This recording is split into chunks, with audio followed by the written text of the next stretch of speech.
L'économie mondiale repose sur les océans. Le Moyen-Orient est une plaque tournante du trafic maritime et l'un des principaux pourvoyeurs de la plus importante matière première, le pétrole. Ici, toutes les routes maritimes passent par des détroits. Ces goulots d'étranglement sont la clé du contrôle du Moyen-Orient. Et jusque-là, les États-Unis et l'Occident en étaient les seuls détenteurs.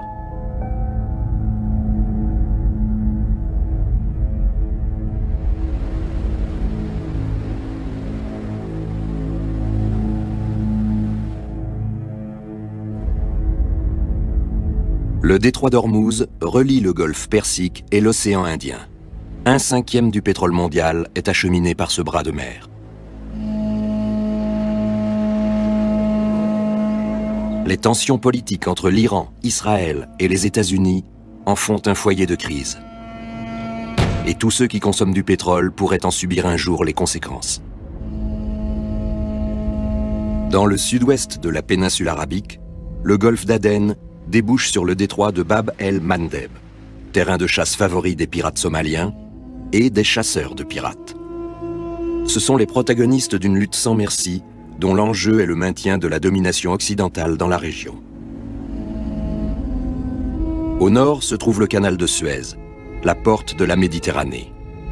Pendant des décennies, l'Occident a contrôlé l'Égypte et le canal. Mais la situation est en train de changer. Après 500 ans d'hégémonie occidentale, la population locale reprend peu à peu le contrôle. Au Moyen-Orient, de nouveaux acteurs ont fait leur apparition. Il s'agit de pays éloignés qui sont eux aussi dépendants de la région et de son pétrole.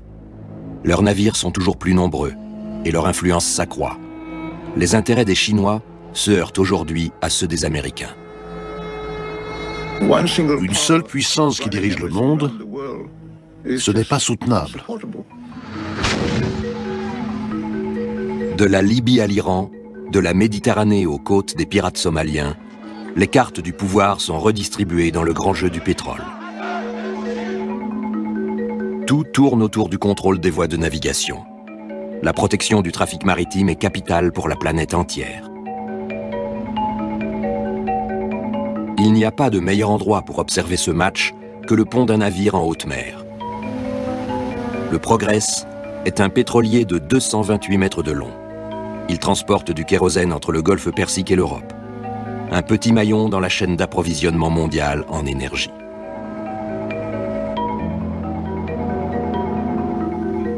Je m'appelle Alexandre Trudeau. Du golfe Persique à la Méditerranée, le Progress sera mon poste d'observation. Je veux voir comment les rapports de force évoluent au Moyen-Orient. Et comment une longue page de l'histoire se tourne pour laisser place à un nouvel ordre mondial. L'Occident a dirigé le monde par l'impérialisme et le néocolonialisme. C'était la réalité, mais c'est fini.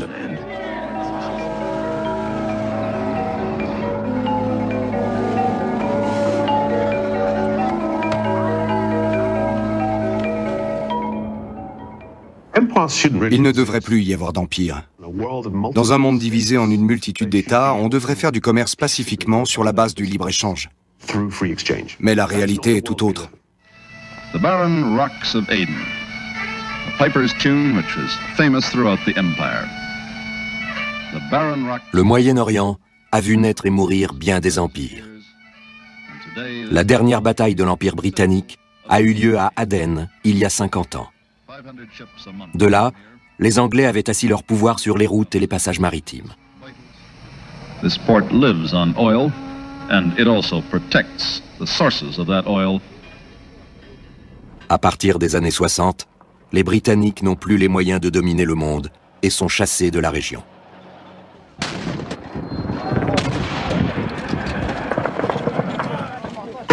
À la longue, un empire coûte plus qu'il ne rapporte. C'est pourquoi il ne dure pas éternellement. La Grande-Bretagne est ruinée, mais l'Occident a déjà un nouveau maître. Après la guerre, les États-Unis ont été en position d'organiser et de diriger le monde. À la fin de la Seconde Guerre mondiale, le président Roosevelt invite le roi saoudien Ibn Saoud à bord d'un navire de guerre américain. Les États-Unis ont vite compris l'importance du pétrole et le rôle stratégique des déserts arabes.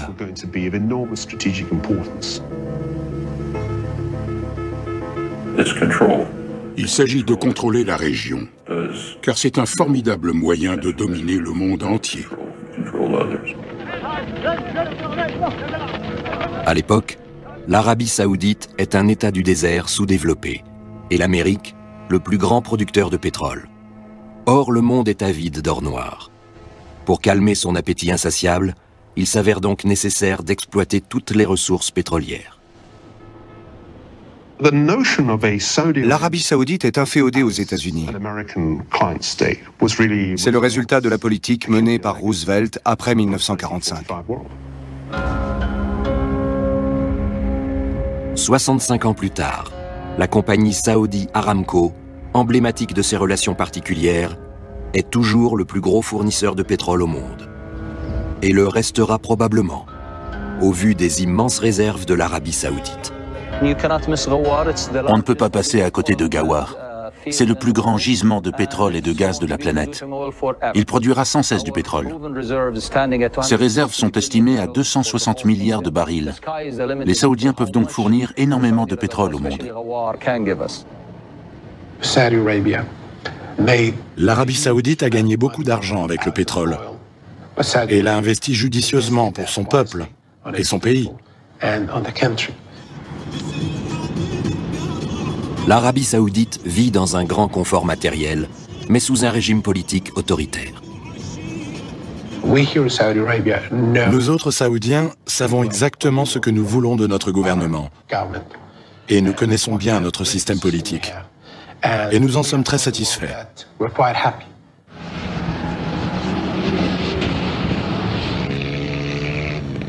Le désert inhospitalier est devenu un terrain de jeu pour les riches. Jusqu'ici, la manne pétrolière est garante de la paix intérieure. Mais l'or noir des Saoudiens est acheminé par la mer. Les voies de navigation doivent donc être sûres et accessibles. Une mission assurée par ces bases américaines. Nous dominons la mer et l'économie mondialisée, ce qui nous donne un pouvoir sans équivalent. C'est parce qu'ils contrôlent l'accès au pétrole que les États-Unis sont une superpuissance. Les pétroliers comme le Progress sont ici en sécurité grâce à la Pax Americana, concept désignant l'hégémonie américaine dans le monde. Pour le capitaine Amo et son équipage philippin, c'est un voyage de routine. Les voies maritimes peuvent encore être parcourues sans problème. Toutefois, notre route nous conduit près des côtes d'un pays qui refuse l'ordre mondial américain, l'Iran.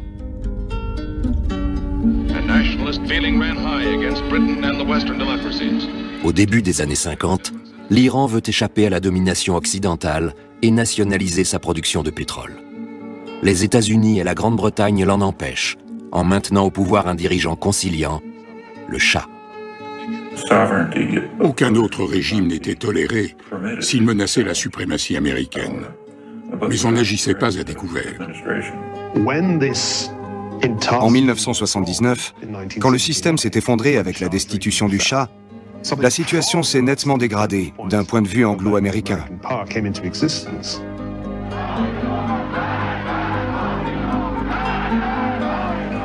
30 ans plus tard, l'Iran résiste toujours et peut avoir la main mise sur le détroit d'Ormuz.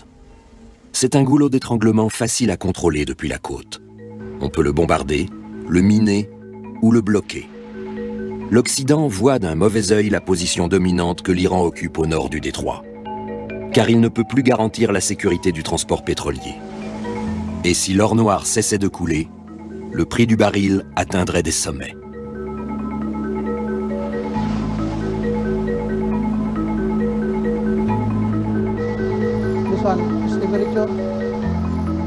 Le Progress a chargé dans ses cales un carburant précieux destiné aux fusées. En traversant le détroit d'Ormuz, le capitaine Amo et son équipage ont cependant bien d'autres préoccupations que les débouchés commerciaux de leur cargaison.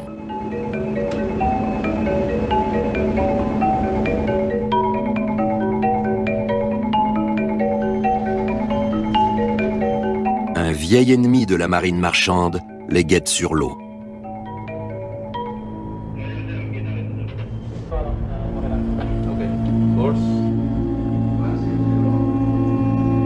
Ici, dans l'océan Indien, des pirates menacent la sécurité des bateaux, et plus particulièrement celle des pétroliers. L'océan Indien est un enfer avec tous ces pirates. Notre vie a changé. Notre travail n'est plus une partie de plaisir. Barbelés, épouvantails, canons à eau et sentinelles armées sont autant de mesures de défense contre d'éventuelles attaques de pirates. L'équipage du Progress ne comprend pas que l'Occident, qui veillait jusque-là sur le trafic pétrolier, n'ait toujours pas réglé ce problème.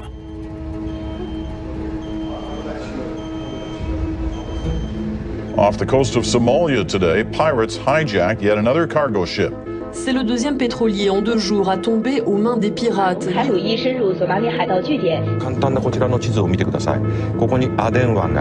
La piraterie a connu l'an dernier un bond de 40% dans le monde. Avec les pirates, l'anarchie s'est déplacée de la terre à la mer. La Somalie a la plus longue côte d'Afrique. C'est un État corrompu. Donc ce n'est pas étonnant qu'il y ait des pirates.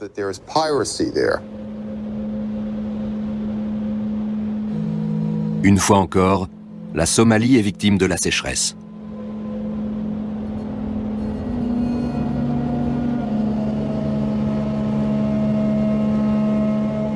Le pays souffre depuis des décennies de fléaux provoqués par la nature ou par les hommes.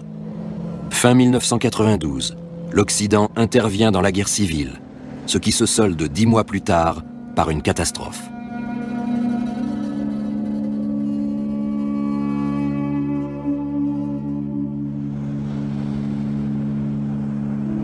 Le chaos règne en Somalie, et avec la piraterie, il s'étend de plus en plus aux routes maritimes. Des hommes d'affaires habiles ont su exploiter les rares ressources encore disponibles dans le pays. Une main-d'œuvre laborieuse et des terrains stratégiques sur le littoral. Compte tenu de la situation géographique, la piraterie est une sorte de péage. Durant des semaines, de longues barques sillonnent l'océan Indien à la recherche de pétroliers de taille moyenne. Ces hommes sont animés par un étrange mélange de désespoir, de violence et d'audace. Ce sont des actes désespérés commis par des hommes désespérés. En Somalie, il n'y a pas d'industrie, pas de développement. Le fusil est votre outil de travail. Il vous permet de gagner votre vie.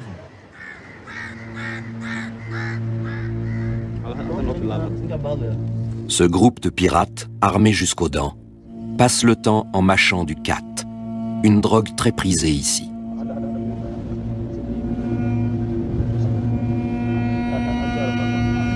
Notre vie d'avant a été détruite.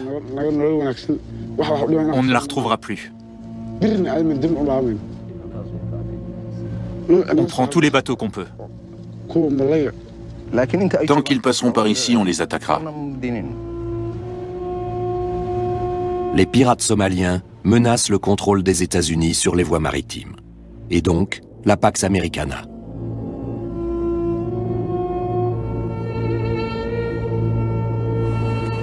Les navires traversent ces eaux comme un troupeau de moutons passe devant une meute de loups. Ceux qui montrent des faiblesses ou s'éloignent de la trajectoire sont des proies faciles.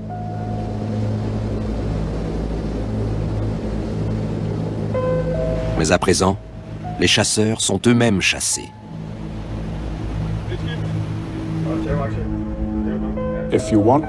Si on veut continuer à assurer 90% du trafic commercial par bateau, il faut veiller à ce que les routes maritimes restent praticables. Et pour l'heure, ce n'est possible qu'avec des vaisseaux de guerre. L'Esbjørnstjerne est une frégate danoise mandatée par l'OTAN pour chasser les pirates. L'Europe aussi a besoin des marchandises et du pétrole de l'Orient. Les Danois étant traditionnellement un peuple de marins, ils sont les parfaits alliés des Américains dans la lutte contre les pirates.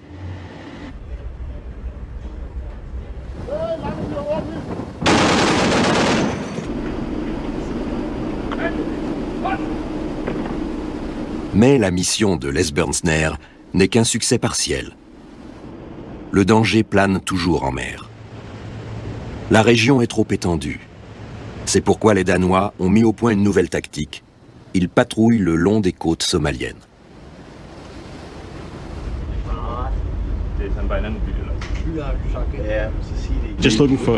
On observe ce qui se passe sur la plage. S'il y a des activités de piraterie. Tant que les pirates sont sur la plage, ils ne s'emparent d'aucun navire. Mais même s'ils arrêtent des pirates suspects, ils les relâchent très vite. Ça vaut mieux que de les surveiller ici. Notre mission est d'empêcher les attaques, pas de capturer des pirates.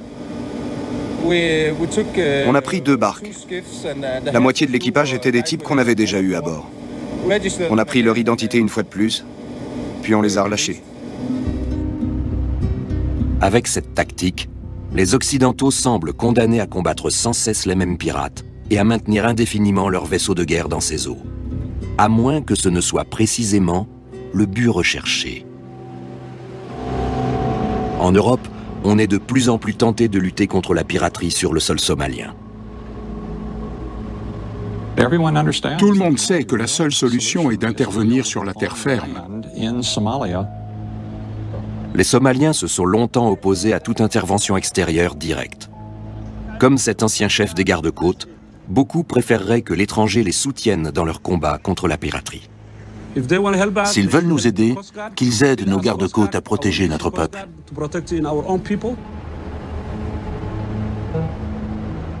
Mais si les marines occidentales renforcent leur présence dans ces eaux, ce n'est pas seulement à cause des pirates. Ce vieux cimentier ne fait que son travail. Son drapeau n'en éveille pas moins la curiosité des officiers de l'Esbjörnsnær. Ce bateau bat pavillon nord-coréen et se dirige vers le sud de la Somalie. Il se rend à Kismayo, fief du mouvement Al-Shabaab, une organisation islamiste anti-occidentale qui contrôle le sud de la Somalie. Même si le cargo n'a aucun lien avec les pirates, les Danois le suivent et montent à bord avec une troupe d'intervention. On a parlé avec le capitaine. Il était d'accord pour qu'on monte à bord. On lui a donné des conseils pour se défendre contre les pirates. Si la domination occidentale dans ces eaux est menacée par quelques pirates, les pays rivaux ne tarderont pas à profiter de la situation.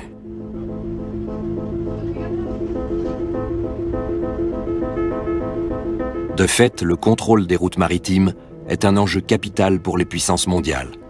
Et toutes se le disputent. Chinois, Russes, Iraniens, tous ceux qui ont des intérêts au-delà de leur zone d'influence directe sont en lice. Les pirates ont toujours amené les puissances maritimes dans des régions où elles ne seraient jamais allées autrement.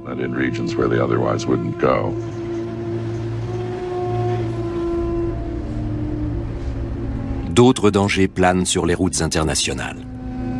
Au milieu de la nuit, le Progress traverse le détroit de Bab el-Mandeb, en importance le 2e bras de mer du Moyen-Orient. Bab el-Mandeb signifie « porte des larmes ». Ici aussi, il peut y avoir des problèmes. Cette porte est la jonction maritime entre l'Asie et l'Europe. Le passage est étroit et les régions limitrophes politiquement instables. Le détroit étant très dangereux, on a impérativement besoin d'un lieu sûr pour entretenir les navires. C'est ainsi que le port de Djibouti est devenu une escale quasi obligatoire. Au lieu de verser dans la piraterie, les Djiboutiens ont trouvé un moyen pacifique pour tirer parti de la situation. Ici, amis et rivaux se côtoient. Chacun s'observe. Tout le monde a intérêt à une cohabitation paisible. La France était la puissance coloniale de Djibouti. elle est encore présente.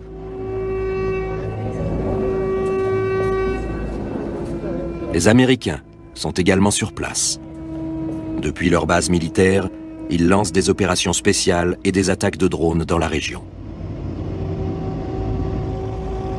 Les Japonais s'installent eux aussi à Djibouti, tout comme les Russes. Même les Iraniens ont laissé leur marque. Ils ont financé la construction du nouveau parlement du pays. La République islamique veut renforcer son influence politique et militaire dans cette zone stratégique. 2 destroyers iraniens patrouillent dans le golfe d'Aden. Leur mission officielle est de combattre les pirates. Les pirates leur fournissent un prétexte pour faire la démonstration de leur force navale. Dans le grand jeu d'influence autour du pétrole, tous les protagonistes ont placé leur pion à Bab el-Mandeb.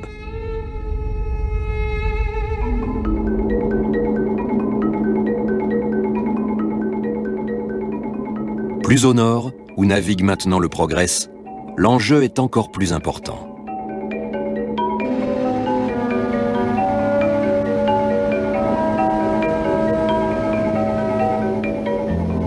Le canal de Suez est un axe majeur du trafic international de marchandises.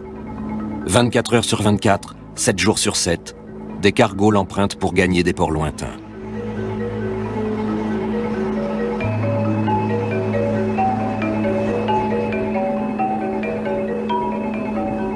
Le canal de Suez sépare l'Afrique de l'Asie. Britain prepares for the worst in the Suez crisis. En 1956, le canal est âprement disputé.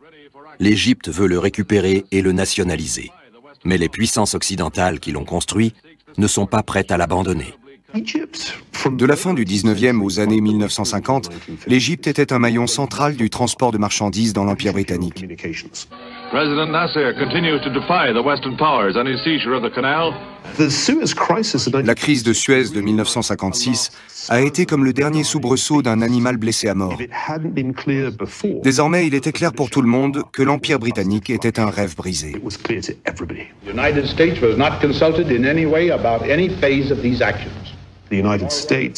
Les États-Unis se veulent une force anti-impériale.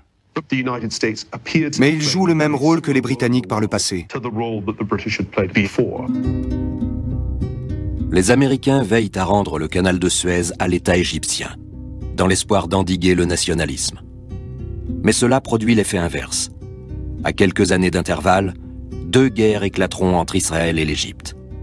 Ce n'est qu'en 1978 que les États-Unis parviennent à rallier cette dernière à la Pax Americana. Ils achètent sa coopération en octroyant $1 milliard par an à son armée. Désormais, le canal est même ouvert à Israël, ennemi de longue date de l'Égypte.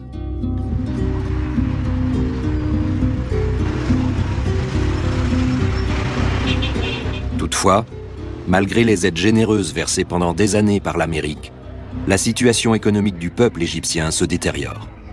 Partout, la corruption sévit et il n'y a pratiquement pas de travail. La grogne monte contre le gouvernement.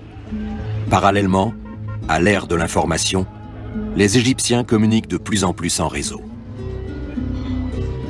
Aujourd'hui, le monde arabe est largement connecté à Internet et dispose de dizaines de chaînes de télévision satellites. On réagit très vite aux événements. Les informations circulent en quelques secondes, du Maroc au Yémen en passant par Oman.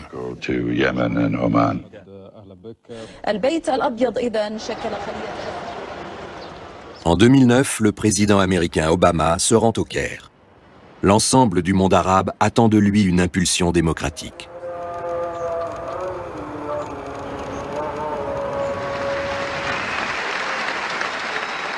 The ability to speak your mind and have a say in how you are governed. These are not just American ideas, they are human rights, and that is why we will support them everywhere.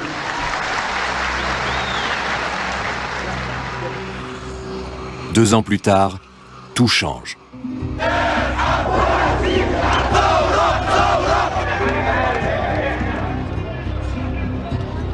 Mais la révolte n'est pas forcément dans l'intérêt des Américains.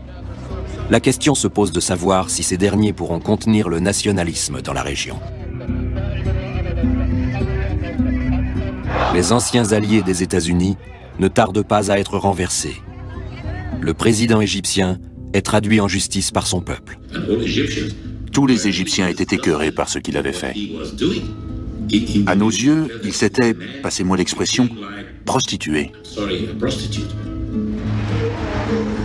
Alors que le printemps arabe bat son plein en Égypte, les États-Unis sont toujours préoccupés par la pérennité des routes maritimes et le contrôle du canal de Suez.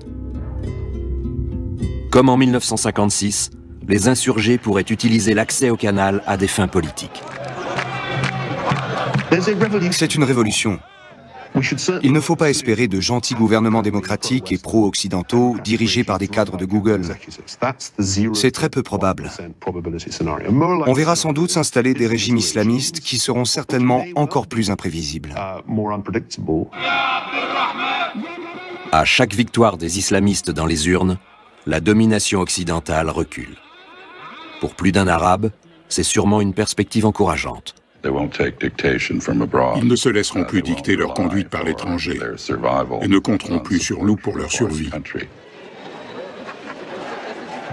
De même, la majorité des Égyptiens n'a jamais vu d'un très bon œil la paix avec Israël. Beaucoup d'Arabes se demandent comment on peut coopérer avec les États-Unis, alors qu'ils soutiennent massivement Israël et qu'Israël humilie et tue autant d'Arabes. À présent que le candidat des frères musulmans a remporté les premières élections depuis la chute de Moubarak, la tension pourrait encore monter d'un cran.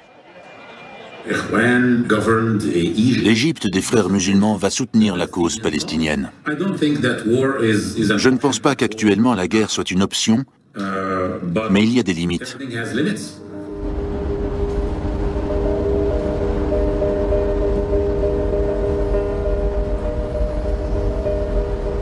Les navires comme le Progress ne pourront sans doute plus passer aussi facilement le canal de Suez si l'hégémonie américaine est battue en brèche dans la région. Aujourd'hui, les peuples ont une conscience politique. Et les États ne veulent plus être sous le joug de l'Occident. C'est un énorme changement.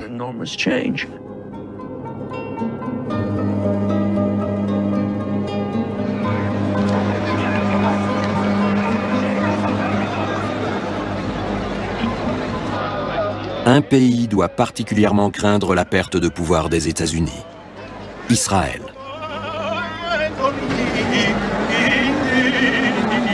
À Jérusalem, on prie. C'est Tisha B'Av, jour de deuil qui commémore la destruction du premier temple de la ville.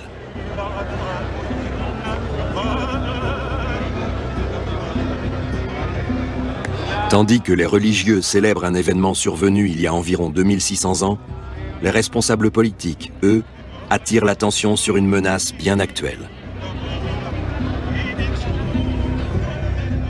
A nuclear-armed Iran would ignite a nuclear arms race in the Middle East. The threat to my country cannot be overstated. We must take calls for our destruction seriously. Israël reçoit plus d'aide et de soutien militaire des États-Unis que n'importe quel autre pays. Pourtant, les radicaux de Jérusalem se disent préoccupés par les signes d'hésitation que montre Washington. En Israël, on pense qu'on ne peut plus faire entièrement confiance aux États-Unis, que la politique américaine est confuse, équivoque et non plus systématique. La question iranienne alimente tout particulièrement les débats à Washington. Le président Obama est favorable à un renforcement des sanctions.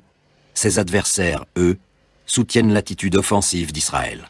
We can't continue to express a point of view that sounds like we're more concerned about Israel taking action against Iran than we are about Iran becoming nuclear. À ce jour, il n'y a pas de preuve que l'Iran a décidé de se doter de l'arme nucléaire. Pour le plus fidèle allié des États-Unis dans le Golfe Persique, l'Arabie Saoudite, il y a d'autres dangers. Nous voulons un Moyen-Orient sans armes de destruction massive. Ça doit valoir aussi pour Israël. L'arsenal nucléaire d'Israël dépasse tout ce que l'Iran pourra jamais acquérir.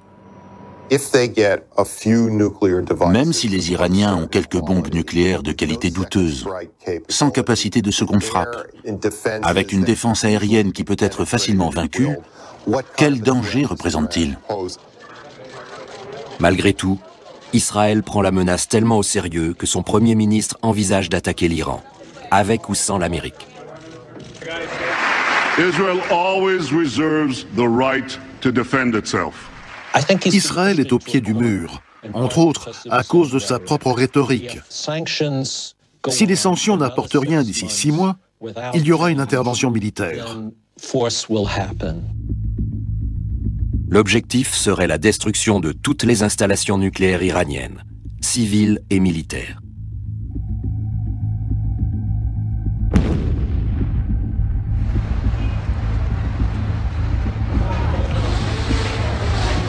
L'Iran estime que c'est lui qui est menacé, et non pas lui qui menace les autres.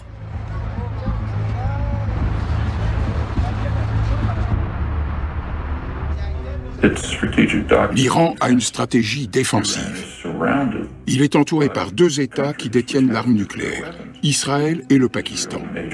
En outre, des pays voisins sont occupés par une superpuissance hostile, les États-Unis. Quel pays aurait plus besoin d'une force de dissuasion que l'Iran? Comme l'Iran ne semble pas détenir d'armes atomiques, il ne peut se défendre que par des moyens conventionnels. Ainsi, il pourrait lancer des missiles sur Israël ou sur le détroit d'Ormuz. De même, il pourrait munir des mouilleurs de mines et des vedettes de combat de missiles pour couler des pétroliers.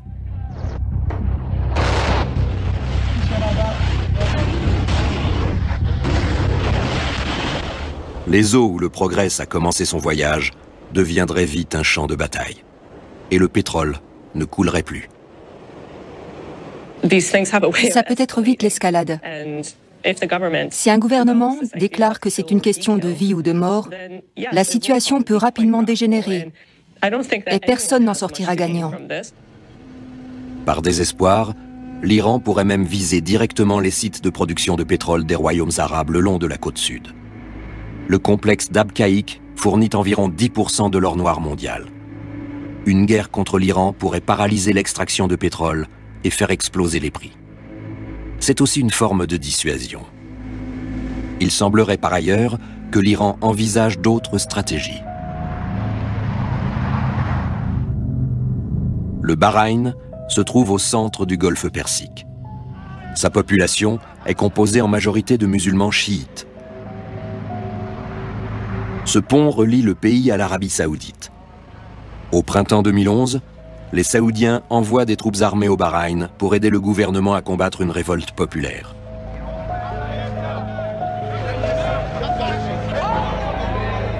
Les chiites réclament plus de droits et de participation à la vie politique. Une menace pour la monarchie sunnite. Les Saoudiens l'aident à écraser les émeutes fomentées, selon eux, par l'Iran. Ces hommes portaient le drapeau iranien. Une fois encore, l'Iran s'ingère dans les affaires d'un État du Conseil de coopération du Golfe. C'est pourquoi les autres États, Arabie Saoudite en tête, ont tout de suite aidé le Bahreïn, car ce n'était pas un mouvement du peuple. Mais la motivation de l'Arabie Saoudite est peut-être tout autre. Si le Bahreïn était une véritable monarchie constitutionnelle, hypothèse tout à fait possible, ce serait bien plus dangereux pour les Saoudiens. Le Bahreïn abrite l'une des plus importantes bases navales américaines. Une prise du pouvoir par le peuple n'augurerait rien de bon pour la domination des États-Unis dans le Golfe. Les Saoudiens veulent que les États-Unis conservent leur hégémonie dans le Golfe. C'est pourquoi ils jouent avec la carte iranienne. La tension dans le Golfe Persique ne semble pas près de s'apaiser. Comme les deux pays veulent rester dans la course, la véritable question stratégique qui se pose est la suivante.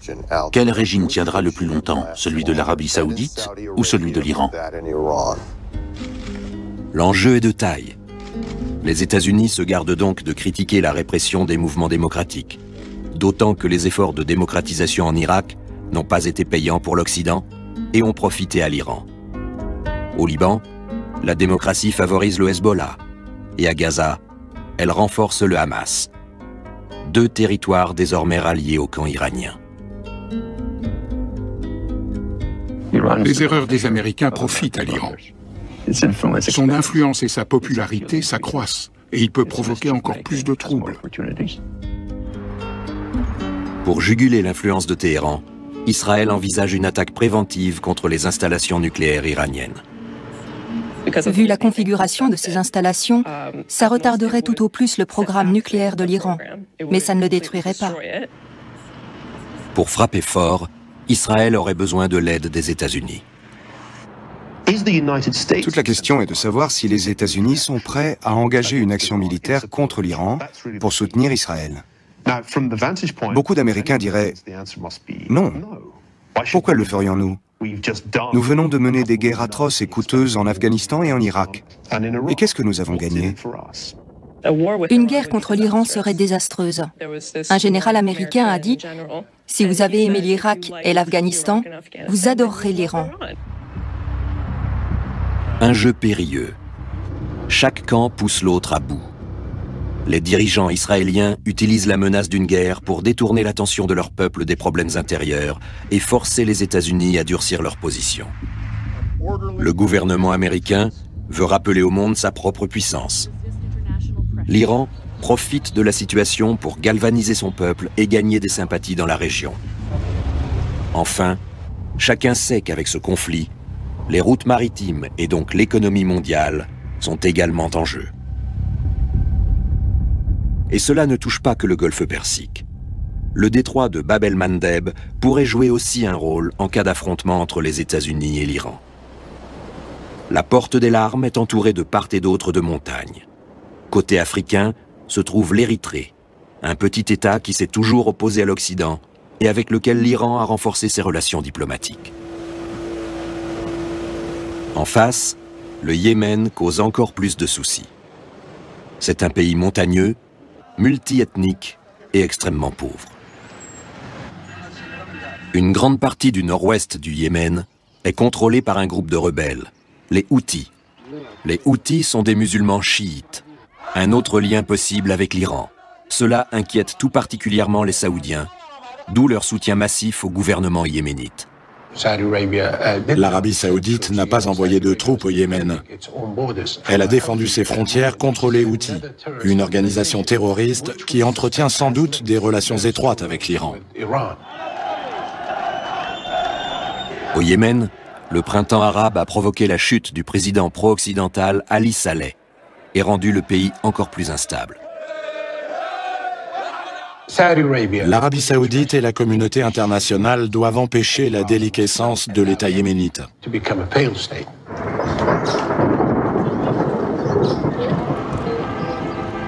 Sous la pression extérieure, un semblant de démocratisation s'est amorcé au Yémen afin d'apaiser la population. Une élection a été organisée avec un candidat unique, l'ancien vice-président du pays. Si le Yémen ne se trouvait pas sur d'importantes routes maritimes, personne ne s'y intéresserait. Le soutien de nombreux pays nous semblait acquis. Mais maintenant, plus rien n'est sûr. Les peuples n'ont plus peur de leurs dirigeants.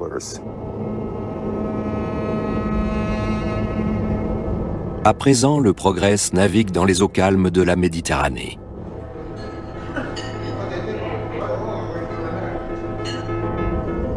Il a évité tous les dangers. Cependant, l'Occident ne peut même plus être sûr de son hégémonie en Méditerranée.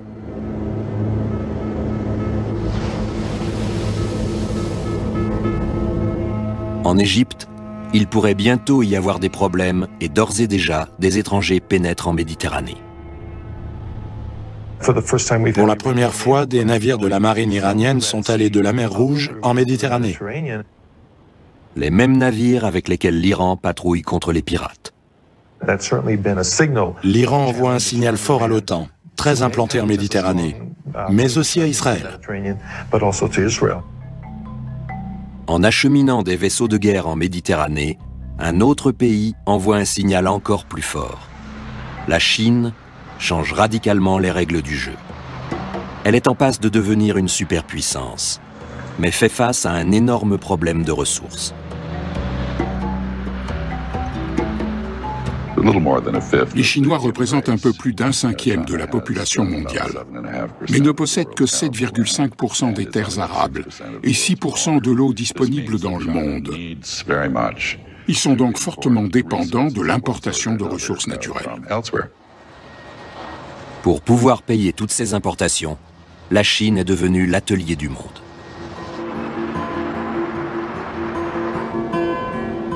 Il ne se passe pas une heure sans qu'un navire chargé de produits d'exportation chinois ne croise le Progress. La nouvelle puissance mondiale s'est trouvée une tête de pont en Méditerranée, le port du Pirée en Grèce.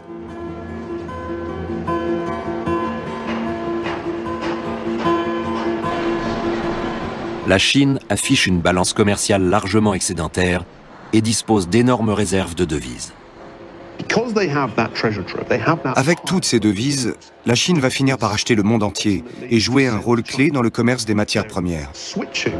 Je dirais qu'on assiste à l'avènement d'un nouvel empire.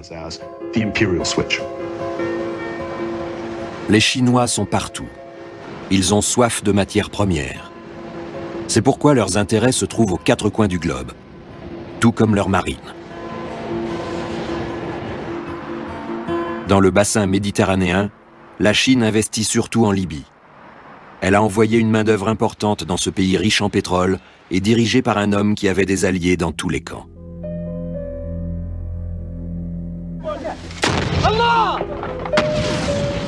Puis, lorsque le printemps arabe est arrivé en Libye, la marine chinoise a évacué ses ressortissants. La Chine a rapatrié 37 000 ouvriers de Libye. Ça laisse deviner l'étendue de ses intérêts au niveau mondial. La présence du dragon chinois dans l'arrière-cour de l'Europe rendait l'enjeu libyen encore plus important pour les Occidentaux. Il était donc logique qu'ils interviennent dans le conflit. Today, the Security Council has responded to the Libyan people's cry for help. This council's purpose is clear: to protect innocent civilians.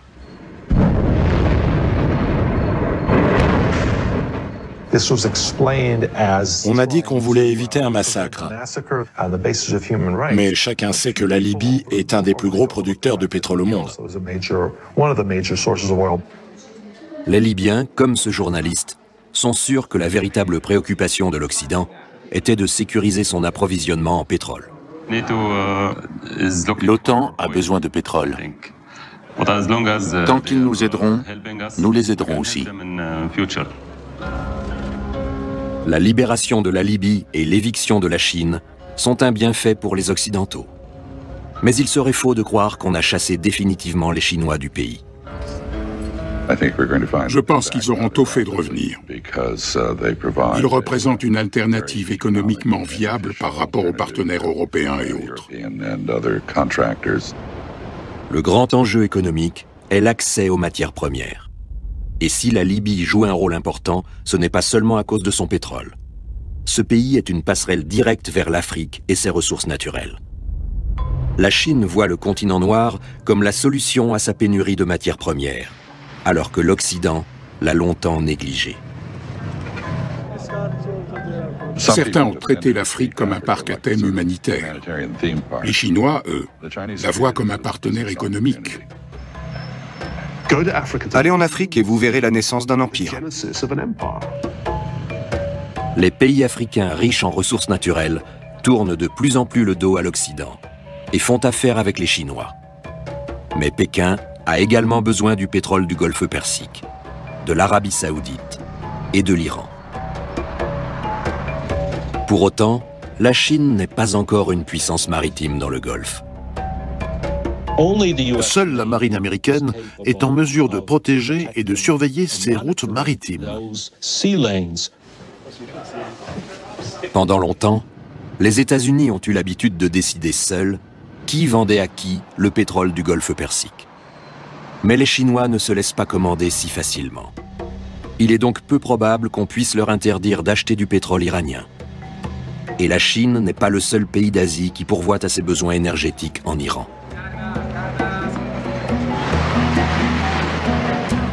L'Inde a elle aussi intensifié ses relations économiques avec Téhéran. Les anciens réseaux commerciaux renaissent dans l'océan Indien. Et l'Occident n'a pas son mot à dire.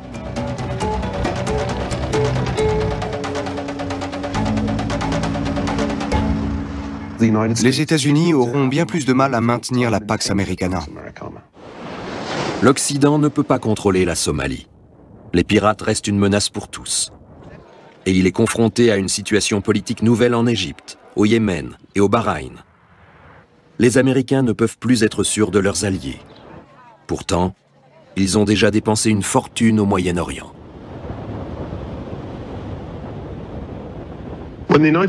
Lorsque les États-Unis ont envahi l'Irak en 2003, l'histoire s'est répétée. La leçon qu'on peut en tirer est claire. Il ne faut pas maintenir indéfiniment des forces armées au Moyen-Orient. D'abord, ça coûte trop cher. Et puis, qu'est-ce qu'on y gagne? La plupart du temps, rien. Si la situation économique des États-Unis est ce qu'elle est aujourd'hui, c'est parce qu'ils veulent être partout. L'Empire américain s'épuise.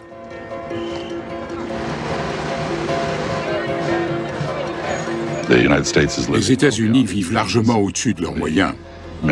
La majeure partie de nos dépenses est financée par des emprunts, dont beaucoup sont contractés à l'étranger. Ça ne peut plus durer comme ça. Certains croient qu'on peut maintenir notre budget de défense à un niveau élevé par la magie ou le vaudou. C'est absurde. Sous Reagan, la marine américaine avait 586 navires de guerre. Aujourd'hui, elle n'en compte plus que 286. Confrontée à des difficultés sur tous les fronts, l'Amérique élabore une nouvelle stratégie. As we end today's wars, I have directed my national security team to make our presence and mission in the Asia-Pacific a top priority. Les États-Unis se détournent du Moyen-Orient pour endiguer plus efficacement l'influence chinoise. Nous adressons une menace implicite à la Chine. Nous pouvons vous couper le robinet de pétrole et vous ne pourrez rien y faire. Ainsi, malgré un potentiel militaire affaibli, on parvient à tenir la Chine en respect. Mais c'est faire de ce pays qui soutenait jusqu'ici la Pax Americana un adversaire. Les Chinois sont satisfaits de l'ordre du monde. Ils en profitent. Si seulement les Américains ne les considéraient pas comme un ennemi potentiel. Cela oblige en effet Pékin à réagir. Ils ont annoncé une hausse de leurs dépenses militaires. Une grande partie sera destinée à contrer les forces navales américaines. Pour l'heure, la Chine a suffisamment de défis intérieurs à relever et ne veut pas trop s'engager dans la politique extérieure. Mais cet empire de plus d'1 milliard d'habitants a besoin de ressources naturelles pour sa croissance et sa prospérité. Il souhaite donc que l'Occident continue à garantir la sécurité des routes maritimes. Nous vivons dans un monde incertain. Les États-Unis ne sont plus les seuls décideurs. Comment les Chinois gèrent la situation? Franchement, c'est leur problème. Si l'Occident vacille, la Chine en pâtit.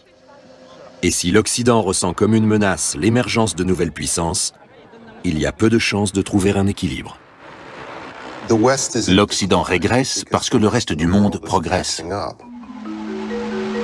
Si l'Occident tente par tous les moyens de rester le maître absolu du monde et combat tous ceux qui échappent à son contrôle, il se heurtera à un fort courant contraire. L'époque où il n'existait qu'un empire est révolue. Un jour ou l'autre, le monde sera multipolaire. Et ça arrivera plus tôt que prévu. Au vu de la situation économique aux États-Unis et de la nouvelle donne politique au Moyen-Orient, il est clair que même la stratégie la plus offensive n'empêchera pas l'émergence de nouvelles forces. Et le recours à la violence ne fera que renforcer l'instabilité des routes maritimes. Nous sommes déjà dans un monde multipolaire sur le plan économique, diplomatique et politique. Bientôt, ce sera aussi le cas au niveau militaire.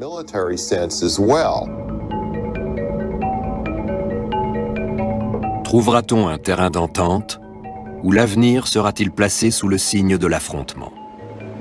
Une chose est sûre, tout acte irréfléchi pourrait avoir de graves conséquences dans le monde entier.